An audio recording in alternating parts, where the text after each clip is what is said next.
Toi dans ta course. Malheureusement, je suis Émile Augustin. Voilà, c'était donc. C'était donc la sœur Salomon Joanne. On tape des mains ensemble. Qui nous a chanté. Que notre Dieu est incomparable. Son amour dure à jamais et son amour ne fait aucune défection. Son amour est infaillible. L'amour de Dieu,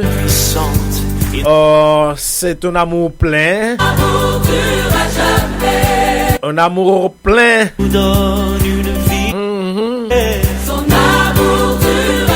Et c'est pourquoi, chers amis, c'est pourquoi, chers auditeurs et internautes, nous devons nous montrer vers le Seigneur parce que c'est grâce à cet amour infaillible que nous sommes là. C'est cet amour infaillible qui nous a racheté du péché.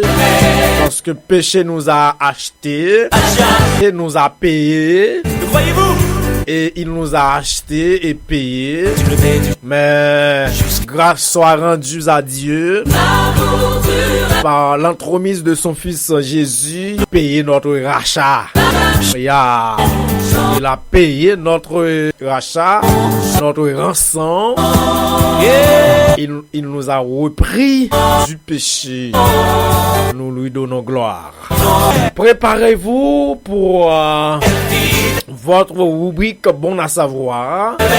Et aujourd'hui, je compte terminer avec l'étude que j'ai entamée. Ça fait même un bail. Ça fait des lustres, pas un bail.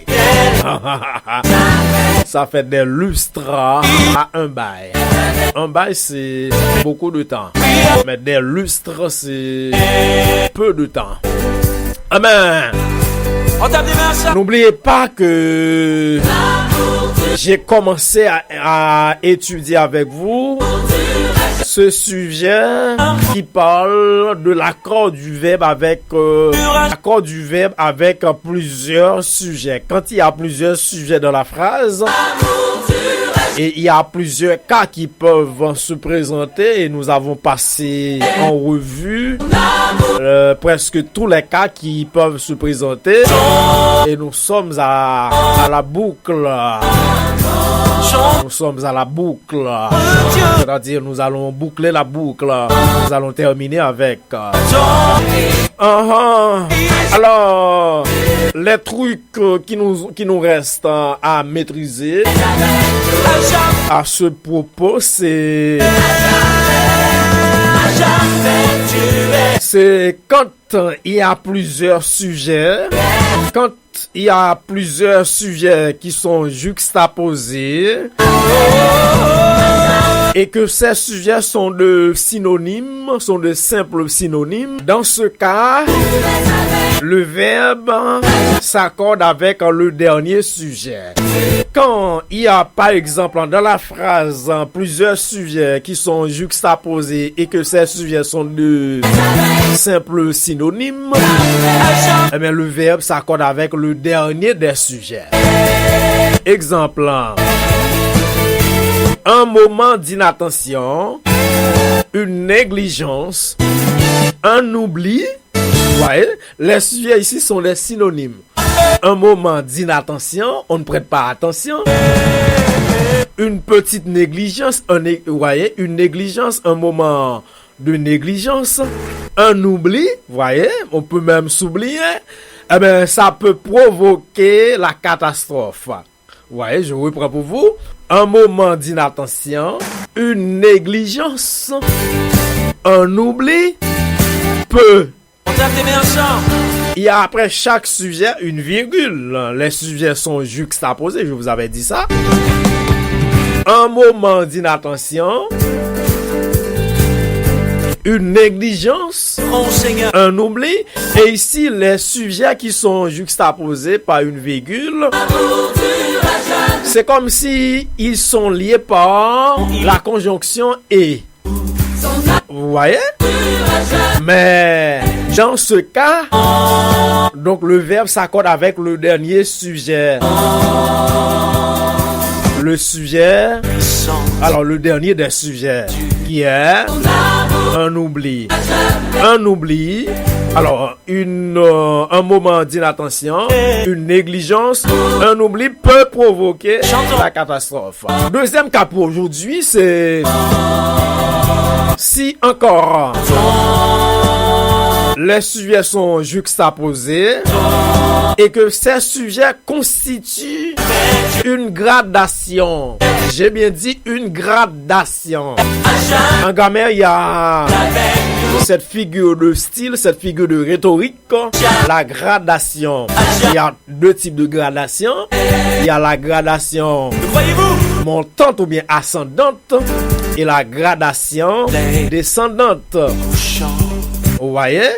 Donc la gradation, c'est quand les sujets ont l'idée de monter. Vous voyez? C'est quand l'idée qui est dégagée dans les sujets ont tendance à soit monter ou descendre. On parle de gradation montante quand l'idée est montante. Mais la gradation peut être aussi descendante quand l'idée est descendante, quand l'idée descend.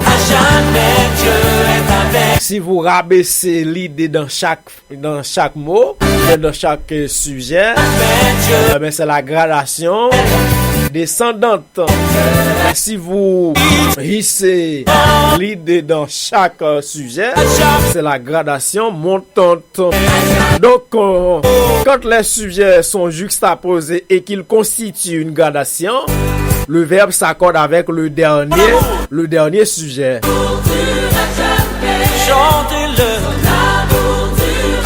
Exemple,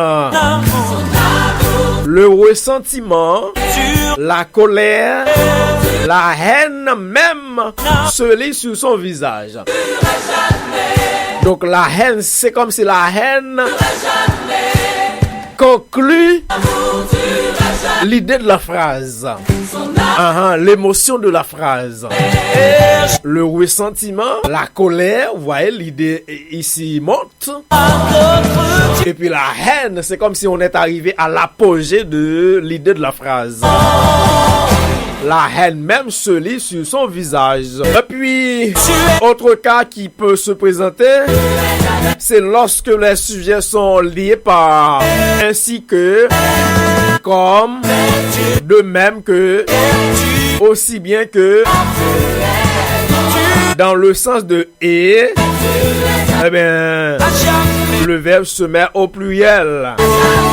Quand les sujets sont liés par aussi que, comme, ainsi bien que, aussi bien que, eh bien, et que ces locutions ont le sens de et, comme conjonction de coordination, eh bien, le verbe se met au pluriel.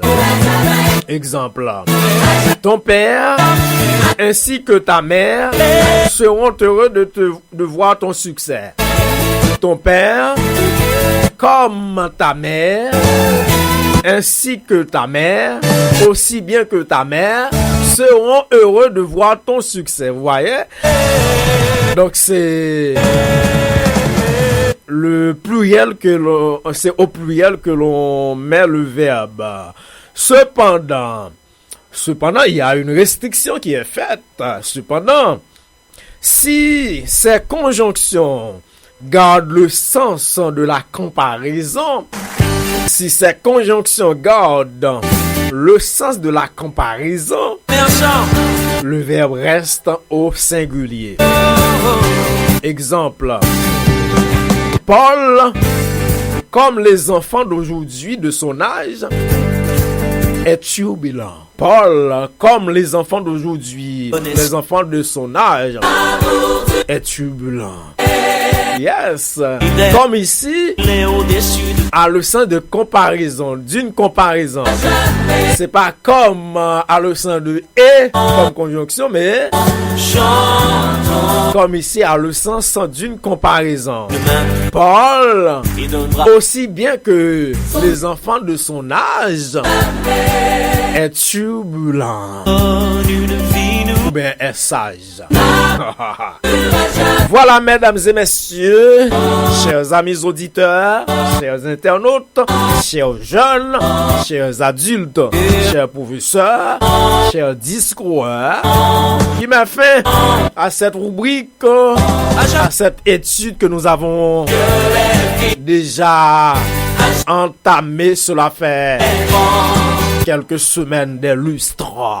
Le prochain rendez-vous avec cette rubrique, c'est pour un autre sujet. Un sujet palpitant d'intérêt juvénile.